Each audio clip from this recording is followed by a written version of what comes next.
En la voz de nuestro director Joel Medina, capellán y evangelista, presentamos el tema de hoy.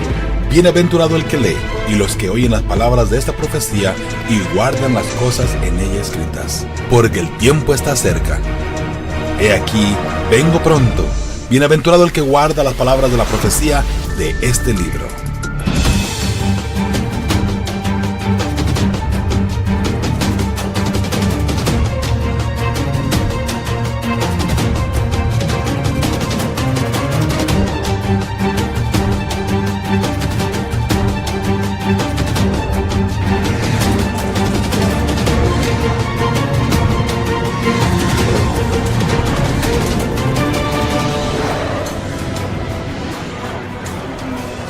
Bienvenidos una vez más al estudio de la Palabra de Dios. Les saluda a su amigo y servidor Joel Medina. Agradecemos de una manera muy especial a las estaciones de radio que están transmitiendo esta lección de escuela sabática, al igual que también a las estaciones de televisión que transmiten estos estudios que con mucho gusto elaboramos para todos ustedes. Y por supuesto agradecemos de una manera muy especial a todas las personas que entran a nuestro canal en YouTube para seguirnos también allí semana a semana, ¿verdad? Gracias por sus mensajitos que nos dejan allí y de verdad que eso nos ayuda bastante para seguir adelante, ¿verdad? Y por supuesto, gracias por sus oraciones. Y si no está orando por nosotros, por favor le pedimos que siga orando por el Ministerio de Fe y Esperanza y un servidor Joel Medina, ¿sí? Vamos a entrar a la lección de esta semana. Hay mucho que cubrir.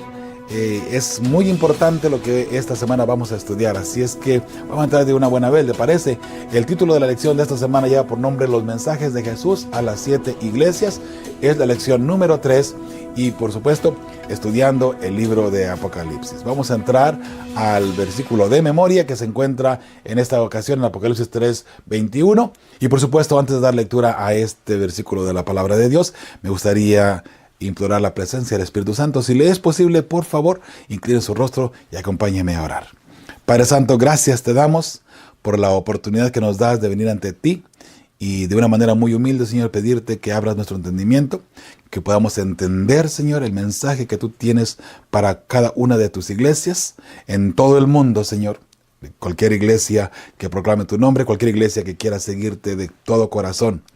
Y, Señor, también de una manera muy especial, a cada persona de forma individual, Señor, que este mensaje pueda penetrar en nuestro corazón y podamos vivirlo y podamos guardarlo como menciona tu santa palabra. Gracias, Señor, por no dejarnos solos, por haber enviado a tu Hijo para que muriera por nosotros, en el cual ponemos todos nuestros pecados y nuestras cargas también en nuestros problemas, Señor. Si hay alguna persona que tiene una petición especial, escúchala por favor, Señor, y por favor glorifícate en esa petición, en esa persona. Una vez más, gracias por el privilegio de ser llamados tus hijos. Y una vez más, también gracias por el privilegio de todavía hoy poder estudiar tu santa palabra de una forma libre alrededor del mundo. Sabemos que vendrán momentos difíciles, Señor, donde no tenemos este privilegio. Pero mientras que eso llega, Señor, ayúdanos a entender tu palabra y poder estar firmes en lo que a ella concierne. Gracias, Señor, por todo. En el nombre de tu Hijo amado, pedimos y agradecemos. Cristo Jesús. Amén. Muy bien, mi hermano. Entonces, ahora sí, podemos dar lectura con la certeza de que el Espíritu Santo está con nosotros. Dice Apocalipsis 3:21, al que venciere, le daré que se siente conmigo en mi trono, así como yo he vencido y me he sentado con mi Padre en su trono. Este versículo es muy interesante, ¿sabe? Este versículo, si usted lo analiza de una forma más personal, le está hablando a usted y le dice, si tú vences, nótese que aunque vamos a hablar hoy de iglesias y de grupos de organización, de una forma corporal, si le queremos llamar de esa manera, el mensaje va directo hacia usted. Al que venciere, no a los que vencieren, sino al que venciere, porque aunque hablemos de una forma corporal como iglesia, a finales de cuentas la lucha es muy individual, muy personal. Por consiguiente, al que venciere, dice Cristo Jesús, le daré que se siente conmigo en mi trono, así como yo he vencido y me he sentado con mi Padre. Ahora, ¿qué implica que usted se pueda sentar en el trono con Cristo Jesús, en el trono del Padre? ¿Sabe? Nada más y nada menos que si usted se mantiene fiel, no importa qué venga alrededor de su vida, no importa las circunstancias que le rodeen a su vida, si usted se mantiene fiel, Cristo Jesús le va a abrazar y le va a dar la bienvenida en el cielo y decir, siéntate conmigo. Qué hermosa esperanza, ¿sabe? Muchas veces no pensamos en esto, pensamos solamente en la persecución y que nos van a matar, que nos van a perseguir, que vamos a sufrir. Pero no pensamos en realidad en la recompensa y en esa hermosa promesa, aparte de la recompensa, la hermosa promesa que Jesús nos está diciendo, ¿sabe? Él nos hace una hermosa promesa. Si tú vences, si tú te mantienes fiel, yo te voy a abrazar y te voy a sentar junto conmigo en mi trono. ¡Qué maravillosa promesa! Así es que con eso en mente vamos a entrar ahora a otros puntos donde la persona, si es fiel, entrará al reino de los cielos. Si no es fiel, sabe, como iglesias, como corporación, debemos tener y debe de haber un grupo que es fiel al Señor, sin duda alguna. Pero sabe, no está en usted ni en mí quién es ese grupo. Eso está en Dios y también, y por supuesto, de una forma individual. Lo que a usted y a mí nos debería interesar es que usted y yo seamos parte de ese grupo. No escoger al grupo, ¿sabe? Porque de repente nosotros podemos escoger, bueno, este sí, este no, este sí, este no, este sí, este no. ¿Quiénes somos nosotros para elegir a las personas que se van a salvar? ¿Me entiende? Así es que tome eso en cuenta y vamos ahora adelante. Aquella persona que sea fiel. Vamos a leer aquí dos citas bíblicas más, una que se encuentra en 1 Corintios 10:12 y 2 de Pedro 3:17 y 18. Dice, así que el que piensa estar firme, mire, no caiga. ¿Quieres estar firme? Asegúrate de no caer, por favor. Mantente firme al Señor en todo lo que caiga, en todo lo que sea. ¿Sabe? De repente podemos mirar algunos pecados que tal vez no son muy fuertes y tal vez no le damos la importancia. Bueno, si esos pecados nos van a alejar de Dios y nos van a llevar a la perdición, debemos darle la importancia. No hay ningún pecado que usted y yo podamos decir, bueno, este pecado está bien, este pecado no está bien. Yo voy a elegir lo que puedo hacer o lo que no puedo hacer. ¿Sabe? Dios no trabaja así. Dios nos ha dejado un parámetro, un camino a seguir y debemos de seguirlo, ¿sí? Así es que el que piensa estar firme, mire y no caiga. Dice 2 de Pedro 3:17 y 18, muy importante, por cierto. Así que vosotros, oh amados, sabiéndolo de antemano, o sea, ya sabemos, ya se nos ha dicho varias veces, se nos ha constado con la palabra de Dios a través de los profetas, a través de los apóstoles, ¿verdad? Dice, guardaos, no sea que arrastrados por el error de los inicuos. ¿Por qué cae un cristiano? Por el error de las personas que están a nuestro alrededor. Los que son pecadores en este caso. ¿Se da cuenta? Así que por el error de los inicuos, dice la palabra de Dios, caigáis de vuestra firmeza. Por el error de ellos podemos caer nosotros, ¿no? Antes bien, creced en la gracia y el conocimiento de nuestro Señor y Salvador Jesucristo. ¿Sí? En lugar de acercarnos y vivir la vida pecaminosa igual que los pecadores o los inicuos, como usted le quiera llamar, debemos asegurarnos de día a día estar firmes en el Señor y día a día crecer en gracia y en el conocimiento de nuestro Señor Jesucristo.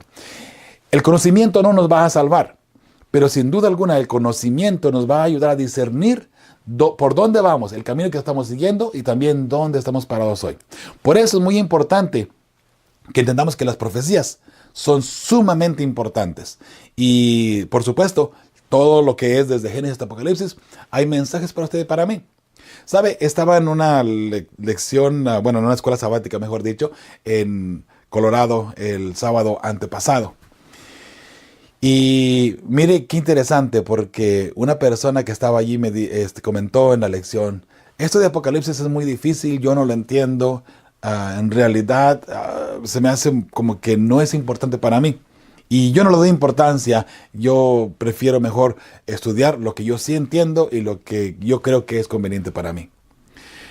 Cuando me tocó hablar y pide la palabra, le digo, ¿sabe, hermana? Digo, discúlpeme, pero si el evangelio de Patmos, lo miramos en la primera lección, recuerda, es un evangelio de Jesucristo para las iglesias, para usted y para mí, ¿cómo no debe de ser importante?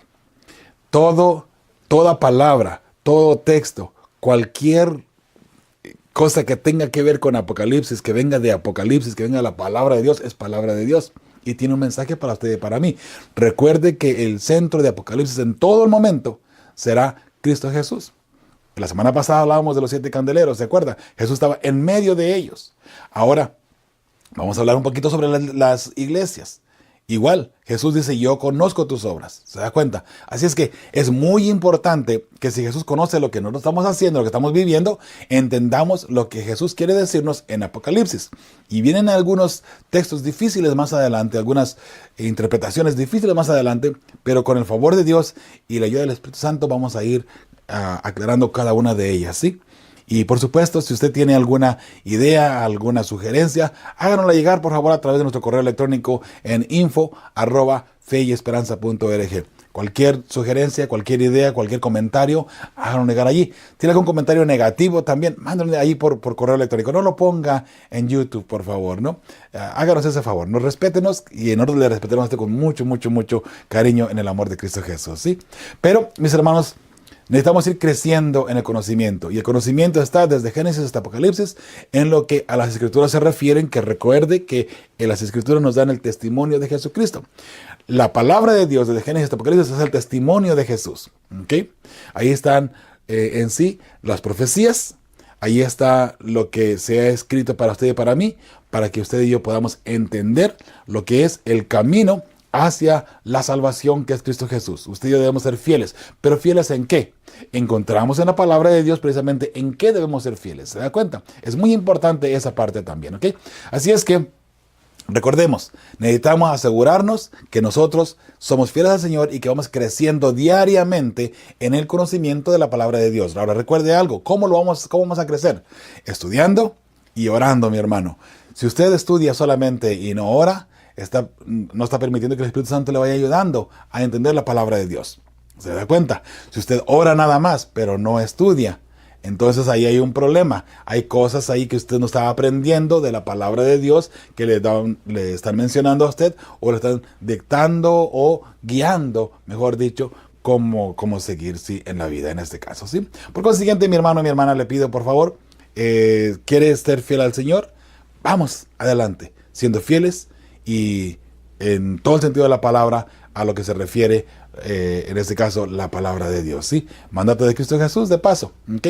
Y aquí el apóstol Pedro nos lo aclara muy, muy bien, ¿verdad? Bien, vamos a entrar a las 7 iglesias. Ahí tenemos una foto de Google, en este caso, y usted puede mirar las 7 iglesias en la forma en que se encuentran, ¿no? Tenemos la isla de Patmos, que está en este lado, en este caso, Acaya, Atenas, por acá está también, lo menciona mucho en la palabra de Dios. Entonces empezamos con Éfeso, Esmirna, Pérgamo, Tiatira, Sardis, Filadelfia y la Odisea. Son las 7 iglesias que en este caso, hoy por hoy, tienen un mensaje para nosotros. Bueno, de hecho Jesús les mandó un mensaje a ellos, a esas iglesias, pero con un mensaje universal. Ese mensaje de las 7 iglesias es un mensaje para toda la historia del mundo, en este caso, desde el año 27 en adelante. Ahora, ¿sabe? En cada una de las iglesias usted puede identificar a su iglesia, cómo se encuentra, ¿verdad? Aunque en cuestiones de tiempo, hoy por hoy estamos en la Odisea, en este caso aquí. Mas, sin embargo, de repente, incluso de una forma muy individual y muy personal, puede que nos identifiquemos con una de las iglesias, de una forma individual. Recuerde que usted es la iglesia. Recuerde que usted es, en este caso, la novia de Cristo Jesús o la esposa del Cordero. Así es que, tomando eso en cuenta, la iglesia va a reflejar lo que tienen sus miembros. Y si usted, en este caso, sus características van de acuerdo con una de estas iglesias, entonces usted está siendo representado por un mensaje de estas iglesias. Pero sabe, recuerde, antes de entrar a los mensajes, recuerde algo bien interesante, que Jesús dice, yo conozco tus obras, y nos da de pronto donde hemos caído, donde hemos fallado. Pero Jesús siempre da una salida. O sea, Jesús no nos deja caídos. Él dice, mira, tú caíste en esto y en esto y en esto, pero aquí está. Te recomiendo que hagas esto para que sigas adelante y que sigas fiel y que puedas entrar, en este caso, a la patria celestial. Jesús siempre nos va a dar la salida en este momento, ¿sí? Y ahora vamos a mirar, por supuesto, tenemos otro mapa aquí, un poquito más claro, ¿verdad? Ya es una imagen solamente. Y ahí tenemos, una vez más, las 7 iglesias del Asia Menor en este caso. Ahora, entre todas estas iglesias, vamos a analizar cada una de ellas y cómo a través de la historia se ha ido cumpliendo esto. Ahora mire, antes de entrar a la siguiente lámina donde voy a tener todas las iglesias y el tiempo de la historia, quiero comentarle algo. Todos los eruditos de diferentes religiones, de diferentes iglesias, están de acuerdo que obviamente la primera iglesia cristiana, recuerde que si es cristiana es porque siguió a Cristo Jesús. Entonces, todos los eruditos están de acuerdo, no importa la religión. Si son cristianos, están de acuerdo que la primera iglesia empezó con Éfeso, ¿okay? Y que terminó en el año 100 aproximadamente. De ahí nomás los años de repente pudieran ser medio aproximados, ¿no?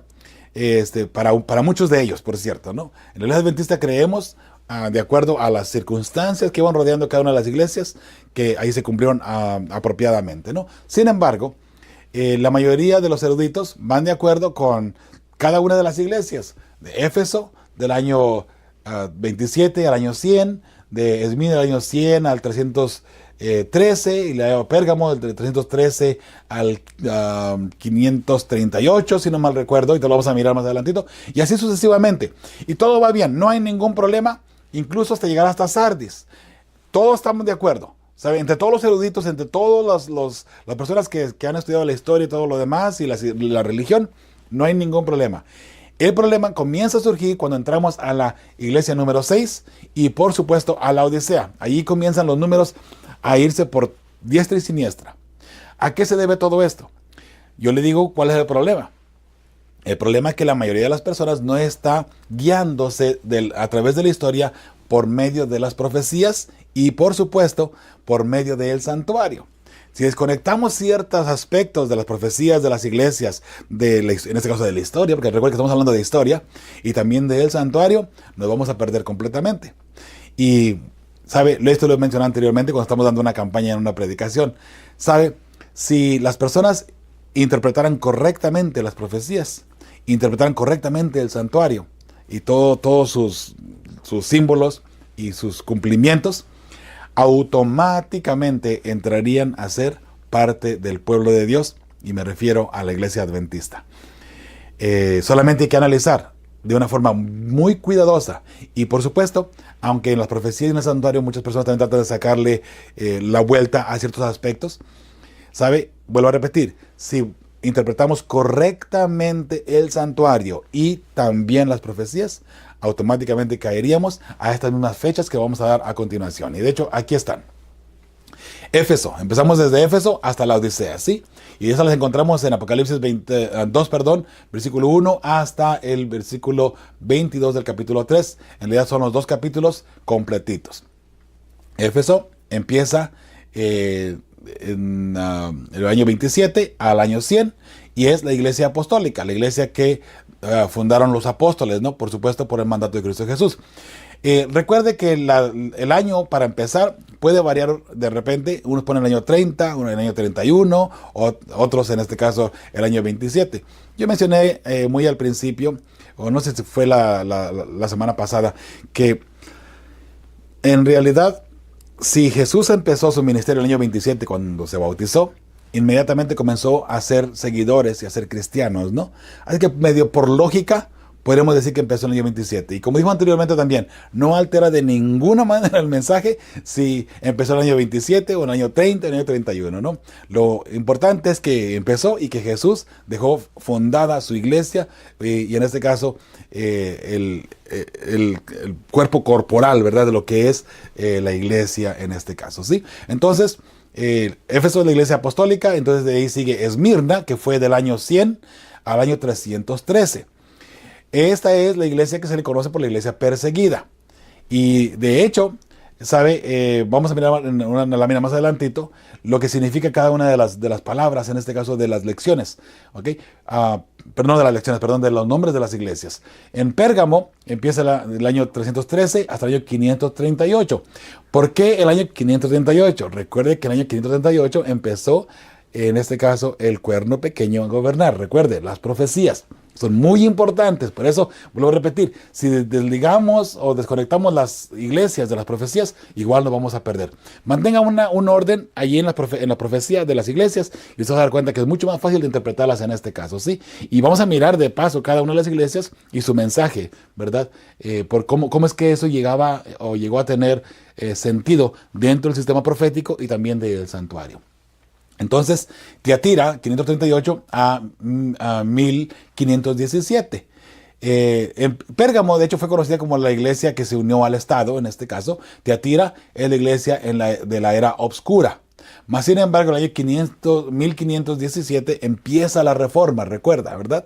Empieza la reforma, así es que es muy importante, y otra vez vamos a lo que es el sistema profético, ¿verdad? A la historia. Sardis, 1517, a 1798, iglesia que inicia la reforma, siendo así esta época de la iglesia de Sardis la que en realidad da a entender que hay una reforma que se tiene que hacer, y ahí empieza Martín Lutero, Calvino, Juan Hus, y entre todos ellos, ¿no? Y nótese que son sacerdotes católicos, no son obviamente de otras religiones, son los mismos sacerdotes que empiezan la reforma en este caso. Recuerde que para estas alturas todavía la iglesia estaba siendo perseguida, y mire que Sardis viene a terminar en el año 1798. Otra vez, ¿por qué en 1798? Bien sencillo.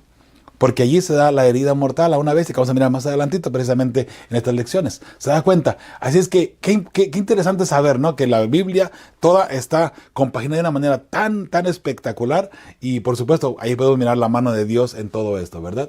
Muy bien, entonces Sardis, ahí empieza la reforma, es la iglesia de la reforma en este caso. Y Filadelfia, obviamente, si Sardis estuvo hasta el año 1798 donde se da la herida mortal, obviamente Filadelfia debería empezar en el año 1798. Aquí es donde la gente comienza a cambiar las profecías, porque no les conviene del tiempo del fin aceptar las profecías del tiempo del fin. ¿Y por qué no les conviene? Y digo no les conviene en el sentido no que esté mal, me refiero al sentido que ellos quieren obviamente mantenerse dentro de su iglesia, dentro de sus creencias, de lo que ellos han aprendido o lo que se les ha enseñado en muchas ocasiones. Mas, sin embargo, volvemos a repetir, si dejamos que la Biblia nos interprete solita nada más, nos daremos cuenta, mi hermano y mi hermana, que tiene mucho sentido esta forma de interpretar. 1798, Filadelfia, hasta el año 1844. ¿Y por qué 1844? Simple y sencillamente porque allí se terminaba la profecía de los 2300 tardes y mañanas de Daniel 8:14. Interesante, ¿verdad? Bueno, esa es la palabra de Dios. ¿Se da cuenta? Todo tiene sentido si nosotros vamos mirando poco a poco y vamos compaginando cada una de las características, ¿verdad? Entonces la Odisea, obviamente empieza ahí en 1844, que estamos hablando hasta el presente. Aquí es presente aquí. Disculpe, ahí está mal escrito. La Odisea hasta el presente, de 1844, hasta el presente, la iglesia del tiempo del fin, una iglesia misionera. Recuerde que se levanta esta iglesia para ser una iglesia misionera, ¿sí? Muy bien, vamos a entrar a la parte del domingo. Los mensajes de Cristo para Esmirna y Pérgamo. Recordemos que ellos estuvieron del año 100, al año 313, y Pérgamo del año 313 al 538. Dice el Apocalipsis 2, 8 al 11, la forma en que Jesús se presenta, ¿qué relación tiene con la situación de la iglesia? ¿Qué advertencia le da Jesús? Dice el versículo 8 de Apocalipsis 2, dice, y escribe al ángel de la iglesia en Esmirna, el primero y el postrero, el que estuvo muerto y vivió, dice esto: yo conozco tus obras y tu tribulación y tu pobreza, pero tú eres rico. Algo bien interesante, ¿no? A Esmirna se dice, tú eres rico. Pero Esmirna se sentía pobre, se sentía como que no. Ahora, recordemos que esta riqueza es espiritual. Esta riqueza no es económica, ¿sí? Es riqueza espiritual. Dice, y la blasfemia de los que se dicen ser judíos y no lo son, sino sinagoga de Satanás. Allí dentro de Esmirna habían personas que no estaban de acuerdo con el parámetro bíblico, y por supuesto servían en la sinagoga de Satanás en este caso. Número 10, no temas en nada lo que vas a padecer. He aquí, el diablo echará a algunos de vosotros en la cárcel para que seáis probados, y tendréis tribulación por 10 días. Recordemos algo bien interesante aquí. Esta iglesia estamos hablando del año 100. El apóstol Juan, que escribió el Apocalipsis, acababa de morir. Entonces ahora sigue esta iglesia ya sola, en este caso sin el profeta. Sin embargo, Jesús le dice, no tengas miedo, yo te conozco, tú has sido fiel, has sido bastante perseverante en la palabra en mi palabra, en la palabra de Dios. En este caso dice, pero, ¿sabes? Allí dentro de ustedes hay personas que no están muy bien. Sin embargo, en forma corporal, en su mayoría, todos son fieles a Cristo Jesús. Ahora, dice aquí, no temas en nada lo que vas a padecer. He aquí el diablo echará a algunos de vosotros a la cárcel, dice, y para que seáis probados, y tendréis tribulación por 10 días. ¿Cómo podemos compaginar la tribulación y los 10 días? Recuerde que en este caso los 10 días, estamos hablando del sistema profético, día por año, y son 10 días, obviamente son 10 años. Esto se llega a cumplir el año 303 hasta el año 313.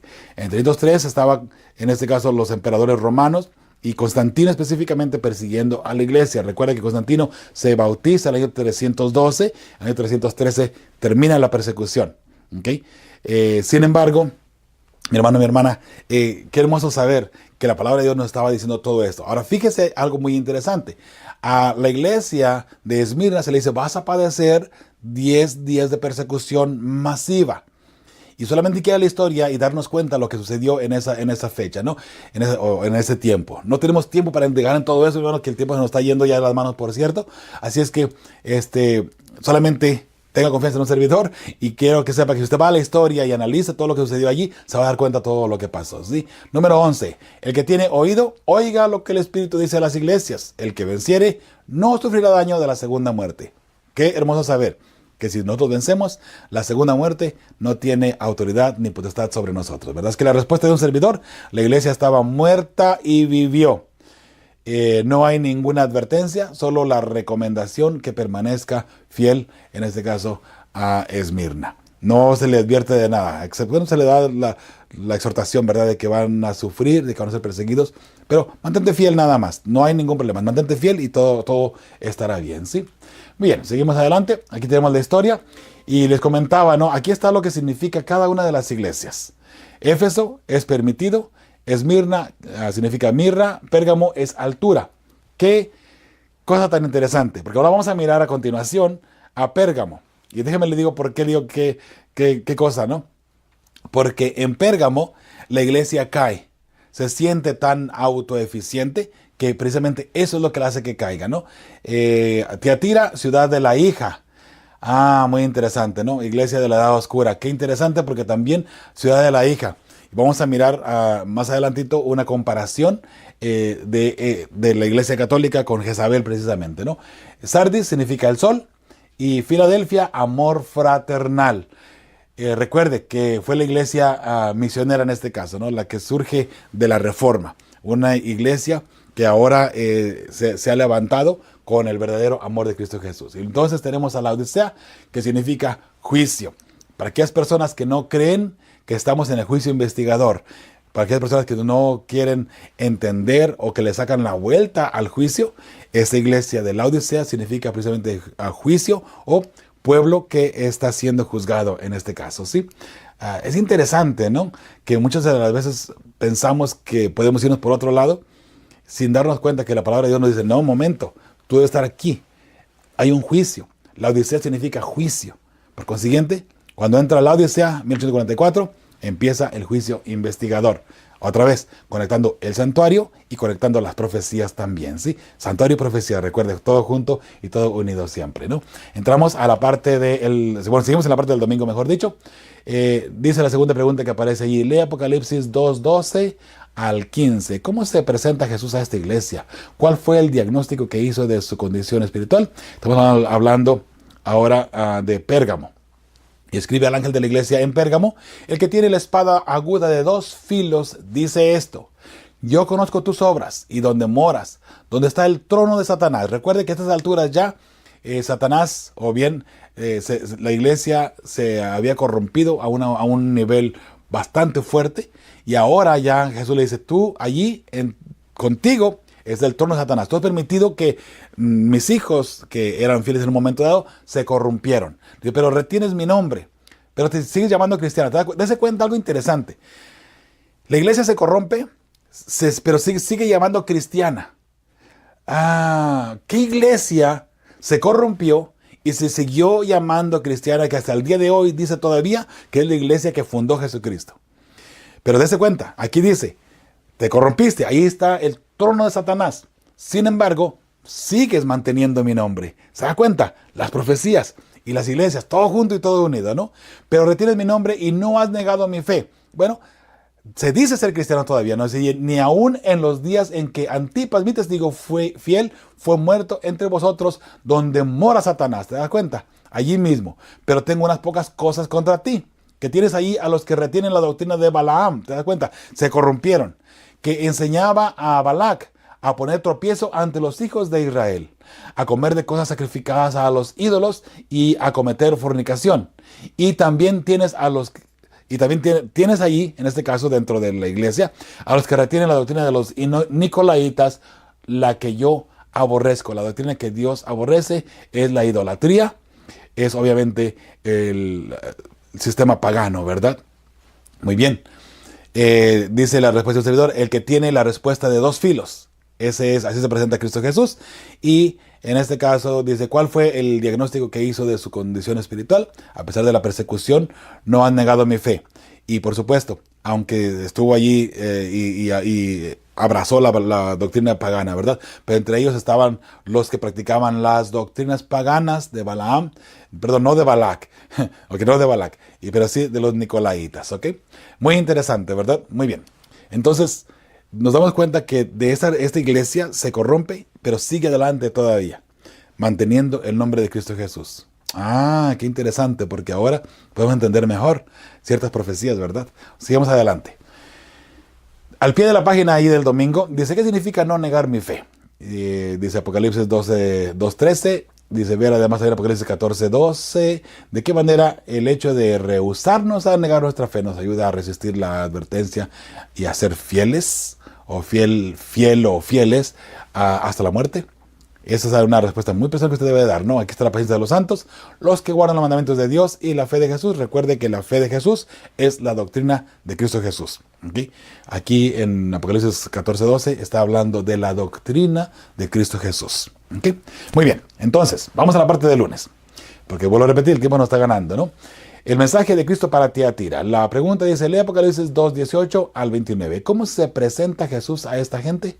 Ver además Daniel 10:6. ¿Cuáles fueron las cualidades por las que Jesús elogió a la iglesia y qué cuestión le preocupaba? Bien, vamos a leer aquí. Dice, y escribe al ángel de la iglesia en Tiatira, el Hijo de Dios, el que tiene ojos como llama de fuego y pies semejantes a bronce bruñido, dice esto, yo conozco tus obras. Ahí es como Jesús se presenta, ¿no? Como el que tiene como ojos como llama de fuego y los pies semejantes al bronce bruñido, ¿no? Yo conozco tus obras y amor y fe y servicio y tu paciencia y que tus obras postreras son más que las primeras. Pero tengo unas pocas cosas contra ti, que toleras que esa mujer Jezabel, que se dice profetiza, enseñe y seduzca a mis siervos a fornicar y a comer cosas sacrificadas a los ídolos. Y le he dado tiempo para que se arrepienta, pero no quiere arrepentirse de su fornicación. He aquí, yo la arrojo en cama y en gran tribulación a los que con ella adulteran, si no se arrepienten de las obras de ella. Y a sus hijos heriré de muerte, y todas las iglesias sabrán que yo soy el que escudriña la mente y el corazón, y os daré a cada uno según vuestras obras. Antes de ver a Daniel, nótese algo interesante, que en la iglesia antes, ahí empieza la iglesia a corrompirse y se le llama que ahí está el trono de Satanás. Ahora en esta iglesia se le da un nombre y se le identifica como Jezabel, como una mujer falsa. Recuerde que mujer en profecía es sinónimo de iglesia. Entonces, esta Jezabel está representando también una iglesia. ¿Qué iglesia puede estar representando? Muy fácil y muy sencillo. Esta iglesia, esta Jezabel está representando en este caso a la iglesia que se corrompió. Recuerde, una iglesia que Jesús estableció, pero más adelante se corrompe. Desde el año 100 en adelante, el año 200, comenzó la corrupción muy fuerte dentro del sistema religioso. Y en el año 300 llega en este caso a llegar a la cumbre la corrupción, en este caso de la iglesia, ¿sí? Sigue diciendo también ahí todavía Apocalipsis, ¿no? Dice, pero a vosotros y a los demás que están en Tiatira, a cuantos no tienen esa doctrina y no han conocido lo que ellos llaman las profundidades de Satanás. Nótese qué interesante, ¿no? Porque en Tiatira, a pesar de que estaba Satanás, ahora se le da el nombre de Jezabel, dice, ustedes ahí dentro de ese sistema religioso que está corrompido Y mi hermano, mi hermana, esa iglesia o bien ese sistema religioso, sin duda alguna, hoy por hoy se conoce como la Iglesia Católica Romana. ¿Okay? Nótelo de esa manera y recuerde, ¿y por qué ahí está Satanás? Porque Satanás es la que lo está manejando. Y usted puede ver eso a través de las profecías también, cómo Satanás maneja a las bestias. ¿Okay? Entonces, dice, dentro de ellos hay gente que no se ha doblegado. Hay gente que adora a Dios apropiadamente. Y eso lo hemos dicho muchas veces dentro de la iglesia adventista, que dentro de la iglesia católica y cualquier otra religión hay personas hermosas, personas que espiritualmente están conectadas con Dios y que aman verdaderamente a Dios y que están adorando allí equivocadamente, es verdad, pero ellos están adorando allí creyendo que están adorando correctamente. ¿Se da cuenta? Qué hermoso saber esto. Y aquí la palabra de Dios una vez más lo rectifica. Otra vez, profecías y las iglesias. ¿Se da cuenta? Dice, yo os digo, dice Jesús, no os impondré otra carga, pero lo que tenéis, retenedlo hasta que yo venga. A esa gente que está siendo fiel, manténgase fieles hasta que yo venga, ¿no? Al que venciere y guardare mis obras hasta el fin, yo le daré con autoridad sobre las naciones, y les regirá con vara de hierro, y serán quebradas como vaso de alfarero, como yo también lo he recibido de mi Padre. Y le daré la estrella de la mañana. El que tiene oído, oiga lo que el Espíritu dice a las iglesias. Y Daniel 10:6 solamente representa cómo Jesús se aparece, ¿no? Su cuerpo era como de berilo, y su rostro parecía un relámpago, y sus ojos como antorchas de fuego, y sus brazos y sus pies como de color de bronce bruñido, y el sonido de sus palabras como el estruendo de una multitud, o de mares, como dice en otra cita bíblica también, ¿no? Así es que la respuesta de un servidor: Hijo de Dios, el que tiene ojos como llama de fuego y pies semejantes al bronce bruñido. Y también lo que se le aconseja en este caso a esta iglesia es que retenga su fidelidad. Los que son fieles allí, manténganse fieles.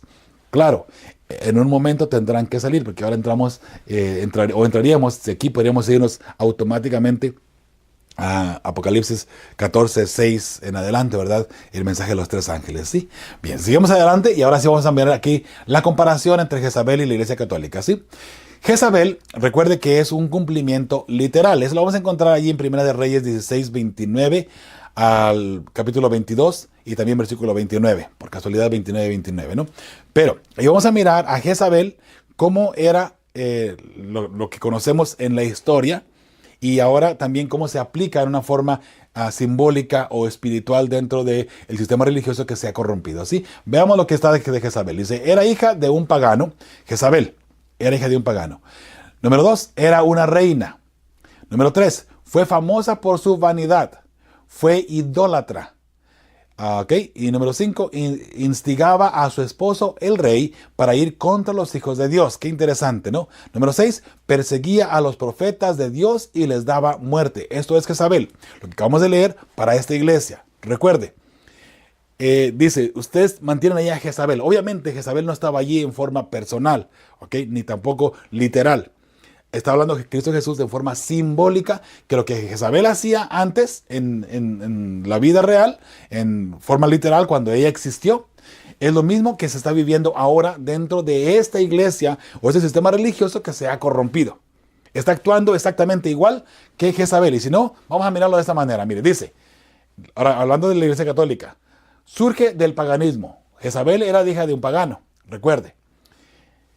Número 2, se presenta como una reina. Dígame si no es verdad que la iglesia católica se presenta como la reina de todo el mundo, por así decirlo, y de hecho, como madre de todas las demás iglesias.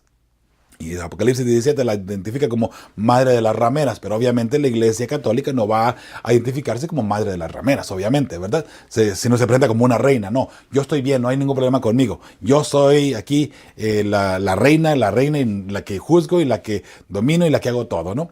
Bueno, así se presenta en este caso la iglesia católica. Número 3, fue famosa por su vanidad. Bueno, número 3 acá en la iglesia católica es conocida ampliamente por su vanidad.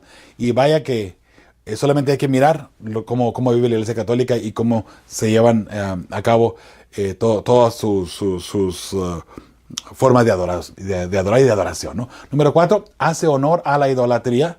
Recuerde que número 4, esta Jezabel fue idólatra. Bueno, aquí la iglesia católica hace honor a la idolatría.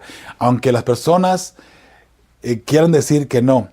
Noten todo lo que hay alrededor de la Iglesia Católica. Está llena completamente de idolatría. Aquí dice, no les adoramos, los usamos como un símbolo nada más. Es lo mismo en este caso, ¿no? Número 5, desde sus inicios ha puesto el poder político contra los hijos de Dios. Y por cierto, cuando la Iglesia Católica, o bien la Iglesia Cristiana, comienza a corrompirse, automáticamente va rápido en contra de los hijos de Dios, persiguiendo, permitiendo o instigando al poder romano para que persiguiera a aquellos que no estaban de acuerdo con ellos. Recuerde, la Iglesia Católica siempre ha sido así. Si hay una religión que no está de acuerdo con ella, las persigue. Y la gente puede decir ahora, ¿y por qué hoy no está persiguiendo? Hay mucha gente que no está de acuerdo con la Iglesia Católica y no está persiguiendo. Porque hoy, ¿sabe qué? No se ha cumplido la profecía. La profecía dice que una vez más se levantará igual como fue antes. Antes se creía autoeficiente y se creía la reina. Por eso es que perseguía a todo mundo y instigaba al gobierno político para que persiguiera a los cristianos. Hoy no lo está haciendo porque Dios ha puesto, en este caso, una tapa y Dios es el que la está deteniendo. Recuérdelo de esa manera, ¿no? Pero llegará un momento dado donde Dios permitirá y allí vendrá una vez más el llorar y crujir de dientes para muchos cristianos, por cierto, para muchos fieles hijos de Dios, ¿no? Así es que desde sus inicios, cuando se corrompe el sistema cristiano, que de paso, cuando comienza a corrompirse, todavía no se llama Iglesia Católica, ¿no? La Iglesia Católica viene a llamarse o ponerse a titularse católica mucho más adelante. Que de paso, católica o católico significa universal más que nada, ¿no? Por eso le ponen Iglesia Universal, Iglesia Católica. ¿Okay? Número 6. Ha perseguido a los fieles hijos de Dios y les ha dado muerte. Igual que Jezabel en su momento dado, en el número 6, perseguía a los profetas de Dios y les daba muerte. Bueno, la Iglesia Católica de la misma manera. Y eso está plasmado en la historia. Yo sé que hay muchas personas que no pueden creer esto y que piensan que eso no es verdad, que no puede ser. Y es más, se ha cambiado la historia. Mire, la iglesia perseguía y mataba. Hoy por hoy, dentro de la Iglesia Católica, algunos sacerdotes han cambiado la historia, incluso algunos jesuitas han cambiado muy drásticamente la historia, donde dicen, no, los cristianos que eran perseguidos eran los católicos. Los católicos eran perseguidos. No, mi hermano. Eso no muestra la historia. Y si no, analiza solamente la Santa Inquisición y quién llevó a cabo la famosa Santa Inquisición. Si no fue la Iglesia Católica. Entonces, cuando la Iglesia Católica empieza a perseguir, ahí se va cumpliendo precisamente esto, que perseguía a los santos. Y que, vuelvo a repetir, si alguien dice, no, los católicos eran perseguidos, ¿sabe qué? Eso no es lo que muestra la historia. Y eso, usted puede decir lo que usted quiera. Y de hecho creer lo que usted quiera creer. Pero la historia muestra todo lo contrario, ¿sí? Así es que ahí tiene usted la comparación completa de Jezabel y la Iglesia Católica en este caso, ¿no? Cómo era Jezabel y cómo era la Iglesia Católica. No puse aquí cita en Apocalipsis, porque en realidad vamos a entrar aquí en esta iglesia, está plasmada parte de lo que, o cómo se caracterizaba el sistema cristiano. Pero vamos a mirar mucho más adelante de eso, todavía con la ley dominical, con la primera vez de Apocalipsis 13 y Apocalipsis 17 también. Vamos a ir mirando todavía mucho más sobre esto. Quiere decir que solamente mantenga esto en mente y recuérdelo que eso es precisamente lo que la Biblia y la historia nos cuenta, ¿sí? Bien, vamos adelante. El martes, el mensaje de Cristo para Sardis. Dice, lee Apocalipsis 3 del 1 al 6, Mateo 24, 42 al 44, y 1 Tesalonicenses 5 del 1 al 8. ¿Qué tres cosas exhorta a hacer Jesús a los cristianos de Sardis para sanar su condición espiritual? La advertencia de Jesús de velar, ¿cómo se conecta con la historia de la ciudad? Muy sencillo. Escribe al ángel de la iglesia en Sardis, el que tiene los 7 espíritus de Dios y las 7 estrellas. 7 espíritus de Dios, no es que Dios tenga 7 espíritus, en realidad que es una perfección en espíritu, ¿ok? La perfección de Dios en este caso, ¿ok? Dice, y las 7 estrellas, que ya saben que las estrellas son los ángeles, ¿verdad? O los mensajeros, en este caso de las iglesias, que en este caso puede ser usted, podría ser yo también, ¿no? Dice esto, yo conozco tus obras, que tienes nombre de que vives y estás muerto. Híjole, qué triste.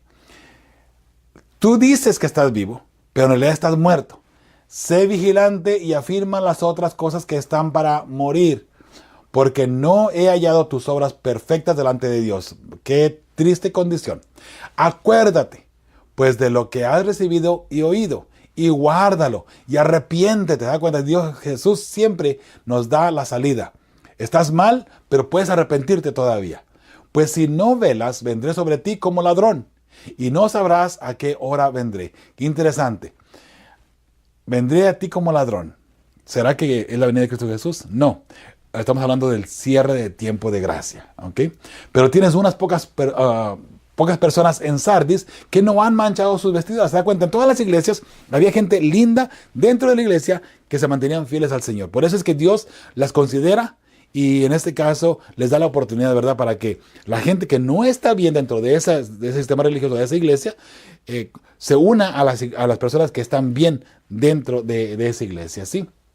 Dice, pero tienes unas pocas personas en Sardis que no han manchado sus vestiduras y andarán conmigo en vestiduras blancas porque son dignas. El que venciere será vestido de vestiduras blancas y no borraré su nombre del libro de la vida y confesaré su nombre delante de mi Padre y delante de sus ángeles.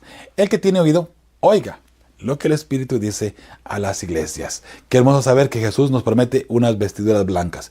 ¿Y qué es la vestidura blanca? Es la salvación, es la gloria de Dios.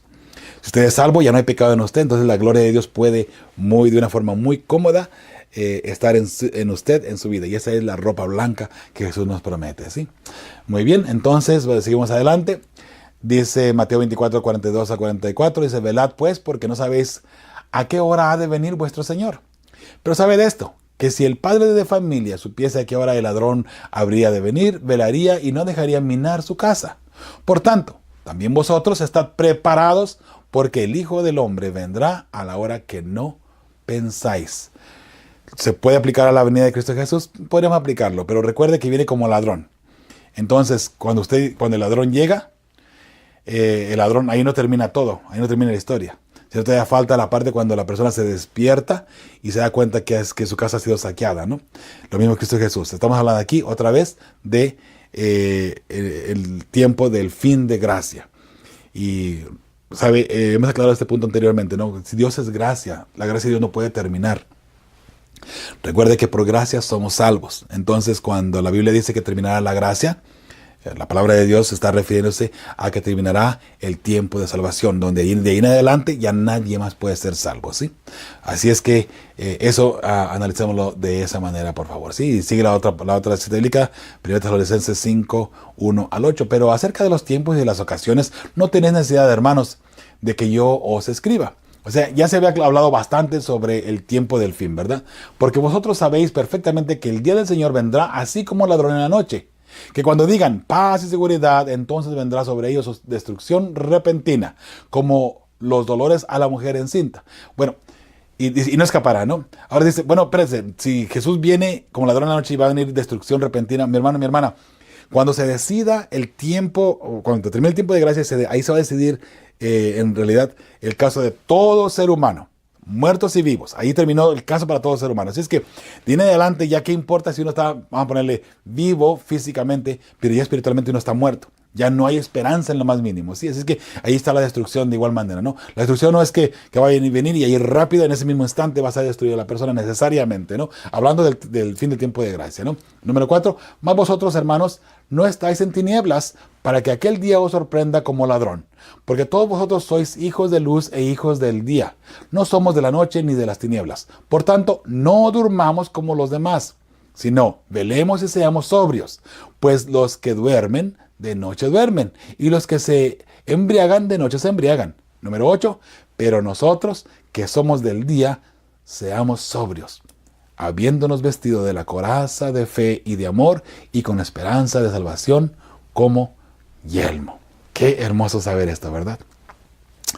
Mi hermano y mi hermana, ojalá que tú y yo abriguemos en nuestro corazón, en nuestra vida, esa esperanza hermosa de estar a cuentas con el Señor y estar firmes en todo momento, ¿sí? La parte del miércoles dice, la pregunta que aparece ahí, dice el Apocalipsis 3, 17 al 9, la forma en que Jesús se presenta, ¿qué relación tiene con la situación de esta iglesia? La declaración de Jesús tiene poca fuerza. ¿Qué indica acerca de la condición de la iglesia? Muy bien, ahí vemos la cita bíblica, dice, escribe al ángel de la iglesia en Filadelfia. Esto dice el santo, el verdadero, el que tiene la llave de David, el que abre y ninguno cierra, y cierra y ninguno abre. Yo conozco tus obras. He aquí, he puesto delante de ti una puerta abierta, la cual nadie puede cerrar, porque aunque tienes poca fuerza, has guardado mi palabra y no has negado mi nombre. He aquí, yo entrego de la sinagoga de Satanás a los que se dicen ser judíos y no lo son, sino que mienten. He aquí, yo haré que vengan y se postren a tus pies y reconozcan que te he amado. Perdón. Recuerde el tiempo que indica en este caso a la iglesia de Filadelfia, 1798, cuando la herida mortal es dada a la bestia. Qué interesante, ¿no? Que dice, yo haré que esa gente, esos judíos. Ahora, recuerde que judíos no necesariamente está hablando otra vez de judíos literales. Está hablando en un punto simbólico. Los cristianos, los que se dicen ser fieles y no lo son, yo haré que ellos se arrodillen ante ti. O sea, los voy a humillar en pocas palabras, dice Cristo Jesús. Y diga usted si no fue una humillación que en el año 1798 se dio la herida mortal a la bestia, que vamos a ir más adelante precisamente con más detalle. Pero vaya mirando ya desde ahora, vaya conectando esto para que cuando lleguemos a esos puntos tengan mejor sentido, ¿sí? Así es que voy a hacer que ellos se humillen, ¿verdad? Mi hermano y mi hermana, qué fascinante es la palabra de Dios. No, es que la respuesta de un servidor dice, él se presenta como el libertador y ayudador. Dice, ha salido de la persecución, la iglesia en este caso, ¿no? Y es débil en tamaño. Por supuesto, cuando surge la persecución y termina la persecución en el año 1798, en realidad quedó un grupo muy pequeño, pero ahí vuelve a crecer una vez más. Al punto que en el año 1844, de allí surge lo que se le conoce como el chasco, el gran chasco, ¿verdad? Que lo vamos a mirar también en Apocalipsis 10. De ese chasco es que surge ahora de eso que quedó del mundo cristiano, que no guardaba toda la ley de Dios, o no guardaba toda la palabra de Dios, pero sí era lo que se conocía como más acercados a Dios. De allí surge, Dios levanta un grupo que sí iba a mantener, en este caso, los mandamientos de Dios, iba a tener y guardar la fe de Jesús, y también iba a tener el testimonio de Jesucristo, ¿verdad? Y estamos hablando ahí ahora sí, en el año 1844, el gran chasco. 1863 se levanta la iglesia adventista como el pueblo de Dios, como el pueblo de la Odisea, ¿no? Vamos a ir adelantito sobre eso también, ¿no? La segunda pregunta que aparece allí en el miércoles, dice Apocalipsis 3, 10 al 13, ¿qué inicios hay de que el tiempo es corto y de que se acerca la venida de Jesús? ¿Cuál es la importancia de que el hombre de Dios se escriba sobre su pueblo? El nombre de Dios en este caso, ¿no? Si un nombre representa el carácter de una persona, ¿qué nos dice Éxodo 34, 6 acerca de los que llevan su nombre? Bueno, vamos a mirar Éxodo 34, 6 primero. Y pasando Jehová por delante de él, proclamó, Jehová, Jehová fuerte, misericordioso y piadoso, tardo para la ira y grande en misericordia y verdad. Eso, el hecho de que tengamos el nombre de Dios en nuestras frentes es el sello de Dios en este caso, que es el Espíritu Santo, por cierto, ¿no? Bien, entonces mirando Apocalipsis 10 al 13, dice, por cuanto has guardado la palabra de mi paciencia, yo también te guardaré de la hora de la prueba que ha de venir sobre el mundo entero, para probar a los que moran sobre la tierra. He aquí yo vengo pronto, retén lo que tienes, para que ninguno tome tu corona. Al que venciere, yo lo haré columna en el templo de mi Dios. Está hablando ya del tiempo del fin, ¿no? Dice, y nunca más saldrá de allí y escribiré sobre él el nombre de mi Dios, hablando en este caso del Espíritu Santo, ¿no? Y el nombre de la ciudad de mi Dios, la Nueva Jerusalén en este caso, la cual desciende del cielo de mi Dios y mi nombre nuevo. El que tiene oído, oiga lo que el Espíritu dice a las iglesias. Qué hermoso saber que el nombre de Dios será escrito en nuestra frente, será escrito en nuestra vida, en nuestra persona, ¿verdad? Al igual que en este caso, cuando se dice que la Nueva Jerusalén será también, como menciona aquí, nos dice, pues el nombre de la ciudad de mi Dios, también se está refiriendo obviamente que esa Jerusalén será de nosotros, ¿verdad? Dios nos la entregará a nosotros en este caso. Muy bien, mi hermano, mi hermana. Entonces la respuesta del servidor es el libertador y ayudador, ha salido de la persecución y es débil en tamaño, como ya mencionamos anteriormente, ¿sí?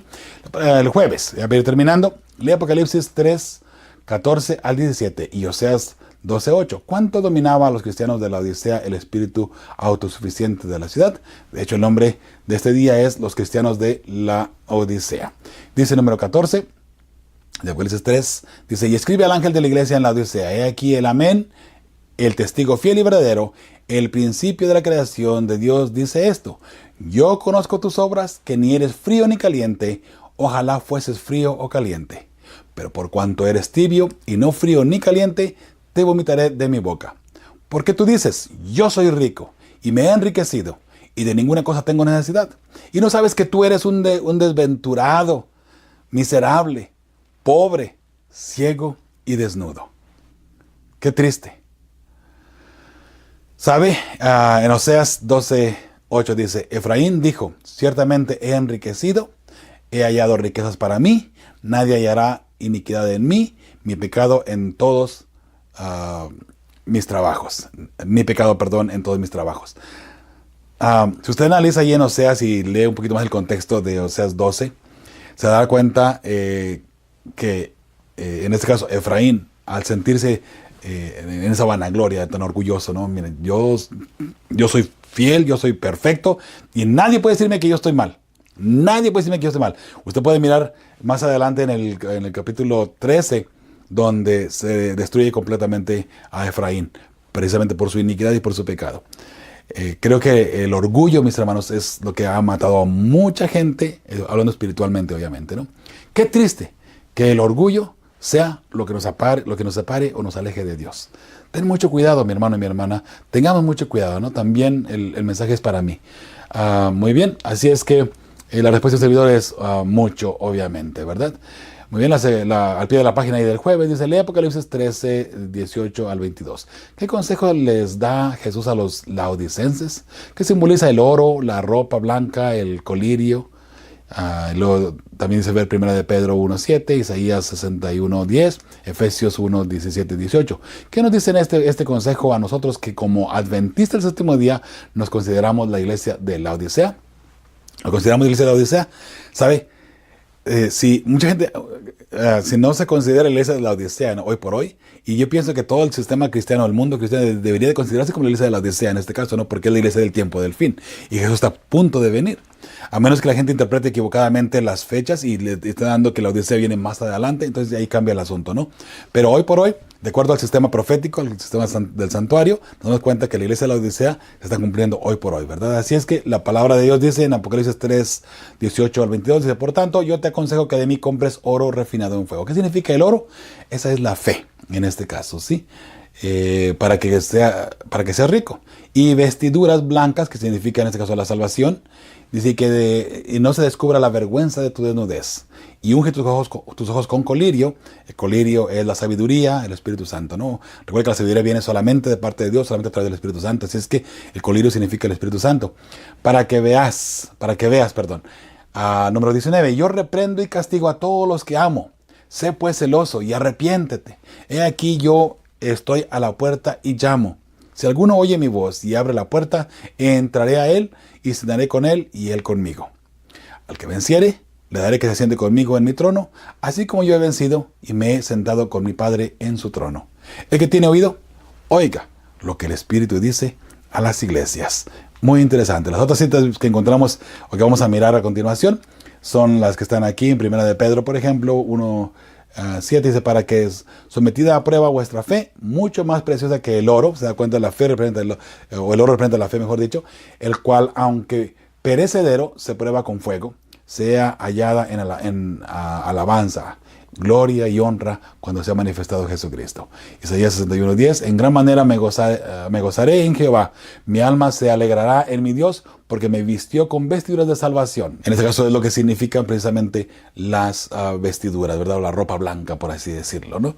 Dice, me rodeó de manto de justicia, como a novio me atavió y como a novia adornada con sus joyas. Qué hermoso, ¿no? Ahora, esas joyas no son joyas literales de paso, ¿ok? Por si alguien quisiera, dice la Biblia que podemos tener joyas. No son joyas literales. Que recuerden que todo eso es simbólico, ¿ok? Efesios 1:17 al 18 dice, para que el Dios de nuestro Señor Jesucristo, el Padre de gloria, os dé espíritu de sabiduría, ahí es el colirio, ¿no? Y de salvación en el conocimiento de Él, alumbrando los ojos de vuestro entendimiento, los ojos, colirio, ojos, ahí está la conexión, ¿sí? De vuestro entendimiento, para que sepáis cuál es la esperanza a que Él os ha llamado y cuáles las riquezas de la gloria de su herencia en los santos. Si quieren entender un poquito más esa parte del colirio y el Espíritu Santo y la sabiduría, puede leer también Salmos 119:18 y también Juan 16:7 y 13. Así es que aquí tiene la respuesta del servidor. Oro significa fe. Ropa blanca significa vestiduras de salvación y colirio sabiduría por el Espíritu Santo. Y por supuesto, debemos esperar la lluvia tardía. Ese es el consejo bíblico, ese es el consejo de Jesucristo. Antes del quebrantamiento es la soberbia, y antes de la caída, la altivez de espíritu. Proverbios 16-18. El orgullo ha tumbado a muchas personas que en un momento dado eran hermosas personas para el servicio de Dios. Usted puede ver incluso en la Biblia, tenemos a Saúl. Cuando Saúl fue llamado al ministerio, en este caso para ser rey de Israel, él fue llamado por Dios y fue aceptado por Dios porque en su momento Saúl obviamente caminaba recto ante los ojos de Dios. Más adelante, quiero yo pensar, ¿no?, en forma personal, al sentirse rey de Israel, a sentirse ahora que él tenía toda esa autoridad y todo ese gobierno a su mando, él comenzó, en este caso, a depender de sí mismo. Mi hermano, el orgullo es depender de nosotros mismos precisamente. Así es que yo te invito en esta ocasión para que dejemos a un lado al orgullo. Recuerda el consejo bíblico aquí de Proverbios, ¿no? Antes del quebramiento, o sea, antes de la caída, por así decirlo, es la soberbia. El soberbio es el orgullo. Antes de la caída, la altivez de espíritu. No tengamos un espíritu altivo, mi hermano, mi hermana. Y si es así, permitiremos que Jesús esté en nuestro corazón y que sea Jesús el que vaya guiando, ¿verdad?, apropiadamente nuestra vida y rigiendo diariamente nuestro diario vivir. Recuerda, mi hermano, mi hermana, con fe y esperanza estamos preparando a las familias que formarán parte del pueblo que verá a Dios. En esta ocasión ha sido todo por esta semana. Dios te bendiga. Recuerda que la semana que viene vamos a hablar sobre los 7 sellos. ¿Quién es digno de abrirlos? Solamente Cristo Jesús. Bueno, en esta ocasión se despide tu amigo y servidor, Joel Medina. Hasta la próxima.